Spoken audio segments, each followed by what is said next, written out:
Hello, আসসালামু আলাইকুম। সবাই কেমন আছে? আশা করি সবাই খুব ভালো আছে। আমিও খুব ভালো আছি। তো আমরা সকাল সকাল বেরিয়ে পড়েছিলাম হাওড়া ময়দানে যাওয়ার জন্য। আমার একটু দরকার আছে, ওখান থেকে আমরা যাব নিউ মার্কেট কেনাকাটা করার জন্য। আমরা টিকিয়াপাড়া স্টেশনে নেমে হাঁটছিলাম, ওখান থেকে টোটো ধরে আমরা চলে গেলাম হাওড়া ময়দান। আর এত বৃষ্টি হচ্ছিলো, চারিদিকে জল জমে গেছে, তবু আমরা বেরিয়ে পড়েছি বৃষ্টিতে ভিজে ভিজে।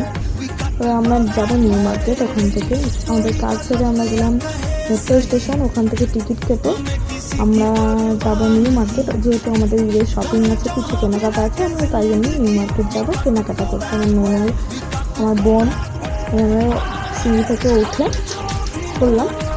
এবার মেট্রোর জন্য একটু ওয়েট করছিলাম। মেট্রো এসে উঠে পড়লাম মেট্রোতে। তারপর আমরা নিউ মার্কেট গিয়ে প্রথমেই আমি কানেরের দিকে দেখছিলাম, কানেরগুলো এত সুন্দর করে চোখ কেটানো যাচ্ছে না। ওখান থেকে কিছু কেনাকাটা করে আমরা সিলেবাসে গেলাম জুতো কেনার জন্য, কিন্তু ওখানে এত ভিড়, আমি বলছি জুতো কিনতে হবে না, বাড়ি চলো।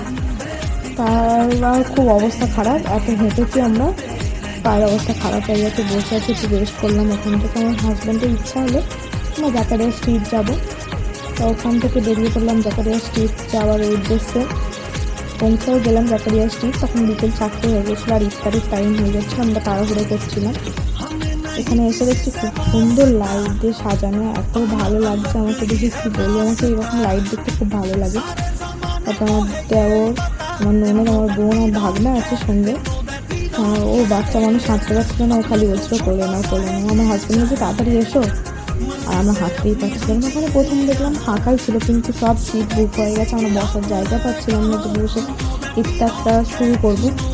তারপর ওখানে আমরা দেখলাম যে মহাব্বতের শরবত বিক্রি হচ্ছে। তো আমরা প্রথমে ইফতারটা খুলে তারপরে আমরা খেয়ে নিলাম মহাব্বতের শরবত। আমার ননদ, আমার হাজব্যান্ড, ওদের নাকি খুব ভালোই লেগেছে, আমার মোটামুটি লেগেছে। আমার বোন ও খাচ্ছিলো, ও বলেছে আমার খুব ভালো লেগেছে। আর আমার হাজব্যান্ড খাচ্ছিলো, ও বলছে যে খুবই তৈরি করেছে, বলেছে খুব ভালো ফ্লেভারটা। ভাবলাম তুমি কিছু খাও। তারপরে ওখানে নানা রকম খাবার বিক্রি হচ্ছিলো, আমরা খেলাম অনেক কিছু। আমরা ভিডিও করতে পারলাম না, এত ভিড়, আমাদের ফেলে দিচ্ছিল। ওখানে দেখো এত নামাজ পড়া শেষ হয়ে যেতে এত ভিড় শুরু হয়ে গেছে, এত ঠেলাঠেলি হচ্ছে। আমরা খালি এদিক ওদিক খাচ্ছি, তো দেখছিলাম কী বিক্রি হচ্ছে। ওখান থেকে বাড়ির জন্য কিছু খাবার দাবার কিনলাম। তারপরে ওখানে পাঞ্জাবি ছিট এইগুলো খুব সুন্দর বিক্রি হচ্ছিলো, টুপিগুলো বেশি সুন্দর ছিল। তো ওখানে তোয়ালে খুব সুন্দর সুন্দর তোয়ালে ছিল, বাচ্চাদের জন্য পাঞ্জাবি খুব ভালো ছিল। এটা হচ্ছে নাকোদা মসজিদ। মসজিদের ভিডিও করলাম, আমার হাজব্যান্ডকে বলছিলাম দেখো কত সুন্দর লাগছে না লাইটগুলো দিতে। তো ওখানে আমরা একটু দাঁড়িয়েছিলাম, এত ভিড় ছিল বলে আমি একটু ভিডিও করে নিচ্ছিলাম। আমি ভাবলাম যে দাঁড়িয়ে থাকলে হবে না, এখান থেকে বেরোতে হবে, তো বাড়ি আসতে হবে, লেট হয়ে যাচ্ছে। তাই জন্য ওখান থেকে বেরোলাম। ওখানে সেমাই আরে সব বিক্রি হচ্ছিলো, তোমরা যেতে পারো, ওখান থেকে কিনতেও পারো। খুব সুন্দর, যা বিক্রি হচ্ছিলো খুবই সুন্দর সুন্দর জিনিস টাইপের বিক্রি হচ্ছিলো। তারপরে ওখান থেকে আমরা আমার বাড়ির জন্য কিছু কেনাকাটা করে খাবার দাবার বেরিয়ে পড়লাম। আমি আমার ননদ লাস্টের দিকে ছিলাম, সেখানে কিছু খাবার কিনছিলাম, তাই জন্য লেট হয়ে যাচ্ছিলো। ওরা সামনের দিকে এগিয়ে গেছে, আমার হাজব্যান্ড আর সবাই। সেখান থেকে বেরিয়ে এবার মেট্রো স্টেশনে চলে যায়। স্টেশন থেকে নামার সময় দেখো সবার অবস্থা খুব খারাপ হয়ে গেছে। ও সারা দিনটা চলে গেল।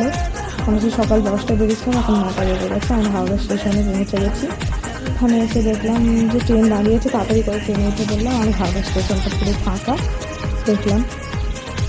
তারপরে ট্রেনটা আমাদের এত প্রবলেম করছিলো, 1 ঘন্টা পুরোপুরি লেট। আমরা সবাই বসে বিরক্ত হয়ে যাচ্ছিলাম। আমরা তবে একটু গান লড়াই করলাম, বসে আমার দেওয়া সবাই মিলে, আমার হাজব্যান্ড আর আমি। আমার হাজব্যান্ড বিশাল ক্লান্ত হয়ে গেছে। তারপর রাত 11:30 বেজে গেছে, আমরা তাও বাড়ি পৌঁছাতে পারিনি। ট্রেনেই আছি, ট্রেন পুরো ফাঁকা, আমরাই লাস্ট আছি। তারপরে আমাদের বাড়ি পৌঁছাতে মোটামুটি 12টা বেজে গেছিলো। আর কোনো ভিডিও ক্লিপ নেওয়া হয়নি, আমার চা শেষ হয়ে গেছে। লাস্ট ওখানে গিয়ে আমি 2টো মাত্র ছবি তুলতে পারলাম, সেটা তোমাদের সঙ্গে শেয়ার করলাম। আর ভিডিওটা কেমন লেগেছে তোমরা অবশ্যই জানিয়ে লাইক কমেন্ট শেয়ার করে দেবে। Tata, bye bye.